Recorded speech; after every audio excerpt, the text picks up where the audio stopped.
tiene que ser. Y comenzamos o reanudamos en la sección hablando de Ratzinger, del ¿por qué? Hay mucho el misterio. Vaticano. ¿Te pareces a alguien que te gusta mucho, que siempre está metido ahí, los buitres del Vaticano, a ver, Fratini, que le gustan estas cosas de las sotanas? Y de hecho, además, te contaré más. La tesis que vamos a exponer en este Archivos en Blanco sobre esa transición entre Ratzinger y el Papa Francisco, la primera que yo se la escuché a don Eric, efectivamente, Eric Fratini, sí. Vale, creo que tenemos un audio. Sí, nos vamos a situar en el 12 de febrero de 2013, ¿vale? Tenemos a Benedicto XVI, que va a realizar en público un anuncio que va a sorprender a todo el mundo. Está delante de los cardenales y va a hacer un anuncio que va a dejar a todo el mundo con la boca abierta. Ad conditionem certam perveni, vires mias, in gravescente etate, non iam aptas esset monus Petrinum eque administrandum. Tras haber repetidamente examinado mi conciencia, dice, frente a Dios, he llegado a la certeza de que mis fuerzas, por la avanzada edad, ya no son suficientes para ejercer de modo adecuado el ministerio petrino.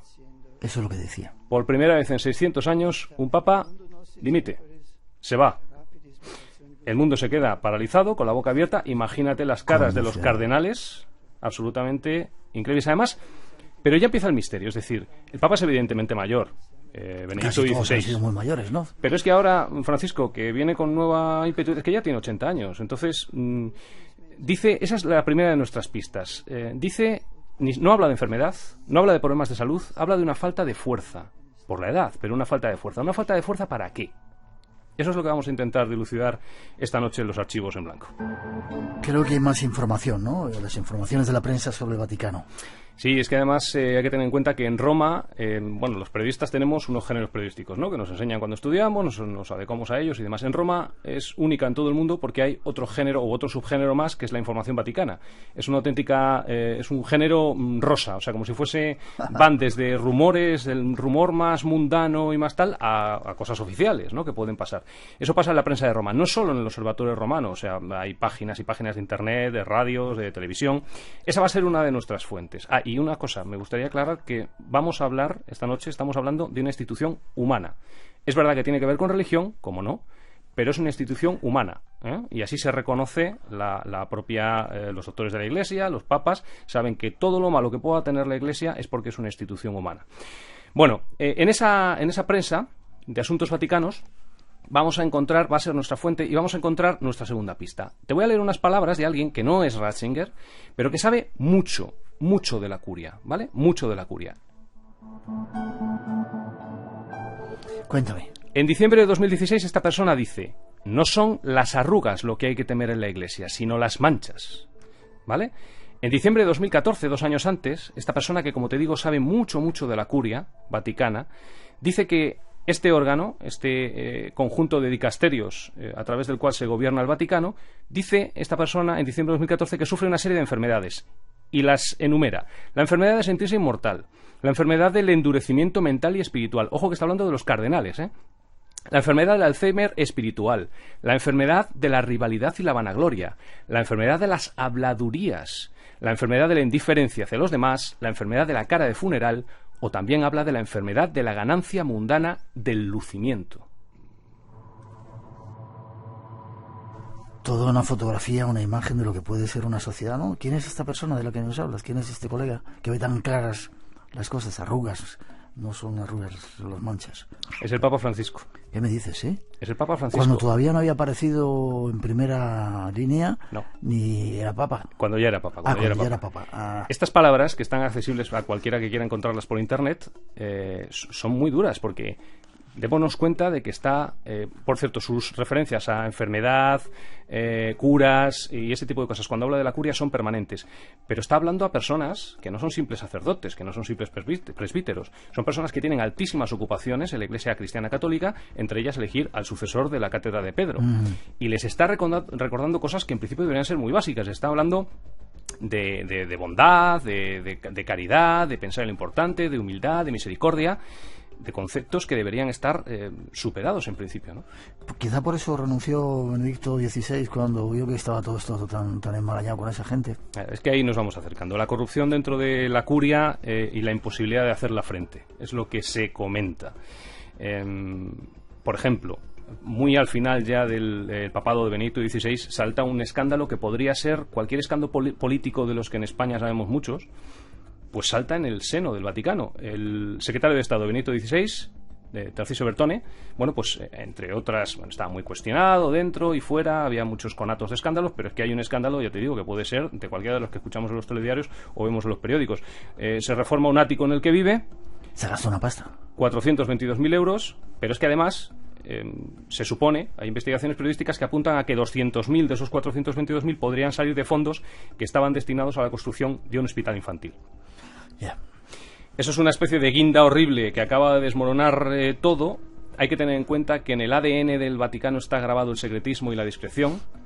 Se sabe faro moral del mundo, o uno al menos de los faros morales del mundo, y estas cosas se llevan con tremenda discreción. Además, a eso hay que añadir que no deja de ser un gobierno y no deja de ser política. Y hombres. Y humana, efectivamente. Ahí le has dado, Miguel. Es que esa es la clave de todo el asunto. Entonces, si tú tienes a un presidente del gobierno, vamos a sacarlo del Vaticano, que defiende mucho, yo qué sé, a un ministro del Interior, es el caso de lo que pasó con Benedicto XVI, Joseph Aloysius Ratzinger y Tarcisio Bertone.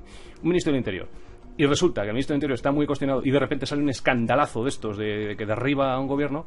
Pues hombre, es difícil cargarte al ministro del Interior o al secretario de Estado, me da igual, para poner el mismo cargo sin que caiga el presidente, ¿no? Si ha habido mucha defensa pública y privada de esa figura pública, de esa mano derecha, es algo parecido, algo así es lo que podemos intuir que pasó en el Vaticano. En el Vaticano lo que no es sagrado es secreto, decía. Literalmente.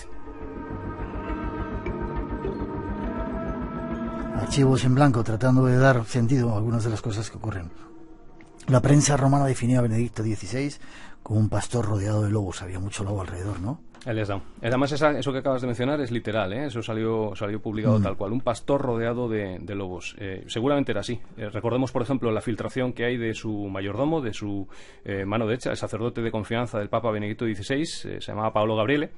En 2012, otro escandalazo impresionante, porque se filtran una serie de documentos que básicamente lo que demuestran es que lo que hay dentro del Vaticano, en la curia vaticana, es unas luchas y clarísimas luchas encarnizadas por el poder. Había corrupción, había incluso chantaje.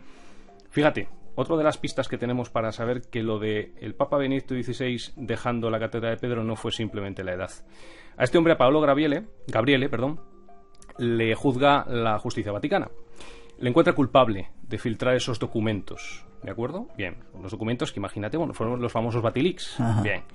La justicia vaticana le condena a 18 meses de reclusión, ¿no? Una típica condena, bueno, pues eclesiástica y en el seno del Vaticano. Paolo Gabriele fue indultado por el Papa Benedicto XVI y 2 meses después, Benedicto XVI hace el anuncio y dice que se va. Se retira. A mí me gustaría centrarme mucho, y para ir concluyendo si quieres, en la figura de Ratzinger y dibujarla, aunque sea rápido, pero bien. Fíjate, hay una persona de dentro del Vaticano que le dijo una vez al periodista de la BBC, Mark Dowd, que simplemente el cursillo que le dieron, digamos, cuando le nombraron papa de asuntos administrativos, de cómo llevar la chitá, ¿no? Simplemente ese asuntito, ese cursillo, a este hombre ya le descolocó mucho. Hay que pensar en Joseph Aloysius Ratzinger como un auténtico cabezón, como uno de los principales filósofos, sin ninguna duda, del siglo XX, un teólogo. Cabezón en el buen sentido. Sí, por muy supuesto, amueblado. Por supuesto, pero absolutamente. Todo, muy... Alemán, filósofo alemán, haciendo honor a la mejor tradición de filosofía alemana, como no puede ser de otra forma. Entonces, este tipo de asuntos tan mundanos, es fácil imaginar que le descolocaban. Si encima a lo que llega es no a la república que debería estar quizá más cerca de Dios en el mundo, sino a una república mundana, con hombres, con todos sus vicios, los vicios que tienen los hombres, y no a esa república la que debería estar en la tierra, más cercano al reino de los cielos, pues es fácil imaginar esa desilusión y ese desánimo que le pudo invadir y que le llevó en febrero de 2013 a decir hasta aquí.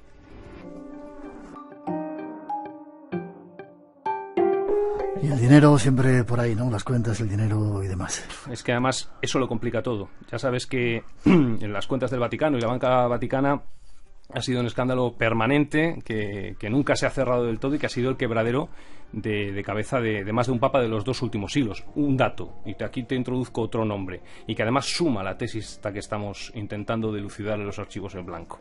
En 2009, Benedicto XVI nombra gobernador de la Città al cardenal Carlo María Vigano. Vigano se encuentra las cuentas del Vaticano con un déficit en aquel 2009, un déficit estimado de 7,5 millones. Vigano deja las cuentas del Vaticano con un superávit de 33 millones de euros. ¿Sabes cuál fue el premio de Vigano por hacer todo eso? Tú imagínate los pulgares que hay que pisar, los callos que hay que hacer para el uso de ese dinero, corregirlo por el buen lado, por el buen camino. Pues el premio fue destinarla a Estados Unidos, lo que en la curia se conoce como el destierro a tierras americanas o asiáticas, que para el caso es lo mismo, es decir, lejos de Roma, porque ha hecho un gran servicio seguramente financiero a la ciudad, al Vaticano, pero ha pisado muchos callos. Y llega de repente el Papa Francisco, que por cierto recibió nuestra felicitación cuando hicimos el programa con el Padre Ángel. Le mandamos una felicitación al Papa Francisco y nos consta que lo ha escuchado, o sea que sabe que está metido el espacio en blanco por ahí. Las cosas siguen igual, ha dado mucha leña, está cambiando ya la actitud porque a veces el poder que hay ahí es demasiado tremendo y grande. Obviamente no se puede cambiar, lo conseguirá. No se puede cambiar Roma en 2 días, pero yo creo que desde fuera se ve que la evolución ha sido importante y evidente. Francisco no tiene las hipotecas que tenía Benedicto XVI en ese sentido. Ha habido mucha renovación de la Curia Vaticana y de cardenales también. Y desde luego, al menos ahora mismo tampoco no hay esos escándalos que vivimos. Esa época de 2011, 2012, 2013 fue terrible en cuanto a... Yo creo que yo no recuerdo escándalo similar desde los asuntos de la banca vaticana en los 70 y los 80. Yo no recuerdo una concentración tan evidente de escandalazos. O sea, no eran escándalos, era a cuál peor, una cosa terrible. Yo creo que todos desde fuera vemos que eso ha pasado ya, que no sucede, que cada vez que hay un conato de corrupción, ya no, ni siquiera te digo en Roma, sino en general en la Iglesia Católica en el mundo, se tiende a cortar de forma mucho más rápida que antes. Lógicamente es una labor titánica. El hombre es mayor, pero ojito a las palabras, algunas de las que hemos leído. Es decir, son mucho más que claras. Y llama la atención eso, lo que te decía antes, ¿no? Pero de verdad esto hay que recordárselo a cardenales, la caridad, la humildad, el que estamos aquí no para ser príncipes renacentistas. Por cierto, me parece una definición genial que también salió en la prensa romana sobre lo que podrían ser o lo que se podrían creer algunos cardenales en Roma, ¿no? Príncipes renacentistas. No. Sois presbíteros, es decir, sois pastores, sin ninguna duda, pastores. Qué bien que haya palabras que recuerden a cierta gente ciertas cosas. Verdaderamente. El poder del lenguaje, Miguel. Sí, señor.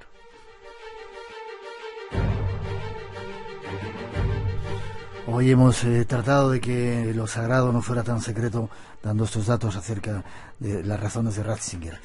Primer capítulo de estos archivos en blanco, segundo o tercero ya, pero bueno, primero con esta nueva música y con esta nueva denominación. Gracias, Fran. Forma de contacto contigo, don Francisco, perdón. Forma de contacto contigo. Sí, por favor, Miguel, por favor, don Francisco, porque ya tengo una edad, te lo agradezco, lo siento. ¿Y vas a ser papá dentro de poco? Y voy a ser papá dentro de poco. Estoy acongojado, tengo que decirlo. Prepárate la que te viene. Forma de contacto. Lo mejor el Twitter. Yo creo que el Twitter es lo mejor. Estaré encantado de atender a todos los seguidores y oyentes de Espacio en Blanco. @FranciscoJGirao, todo seguido. @FranciscoJGirao. Gracias por haber estado con nosotros. Seguimos buscando más archivos en blanco para llenarlos de información.